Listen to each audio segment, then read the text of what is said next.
Mamma तू काय बनवते? मिसळ. Wow. तर मम्मी बनवते आज मिसळ. तर बघूया कशी बनवते. कढईमध्ये कांदा टाकलाय लालसर होईपर्यंत. त्याला आपण आता फ्राय करून घेऊया. एका प्लेटमध्ये गोडा मसाला, लाल तिखट, हळद आणि मिसळचा मसाला घेतला आहे.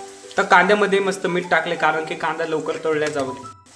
ह्याच्यामध्ये मम्मीने कांदा, खोबरं, टोमॅटो, लसूण पेस्ट केली ती आता आपण याच्यामध्ये टाकून घेऊया. आता याला मस्तपैकी सगळं पूर्णपणे मिक्स करून घेऊया. त्याच्यामध्ये सगळे मिक्स करून घेऊया मसाले वगैरे. सगळं एकमेव झाल्यावर 2-4 मिनिटं त्यांना शिजून देऊया. आता ते शिजून झालेले. आता आपण जे कुकरमध्ये मटकी उकडली त्याला आपण याच्यामध्ये मिक्स करून घेऊया. आता जे आपण गरम पाणी केलं होतं ते त्यात टाकून घेऊ. बघा कशी छान वाटते ना. आता ह्याला 5-10 मिनिटं शिजून देऊया. आता आपली भाजी तयार झालेली. वाव किती मस्त.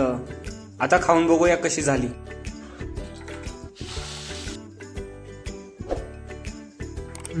एक नंबर. तुम्ही पण नक्की ट्राय करा.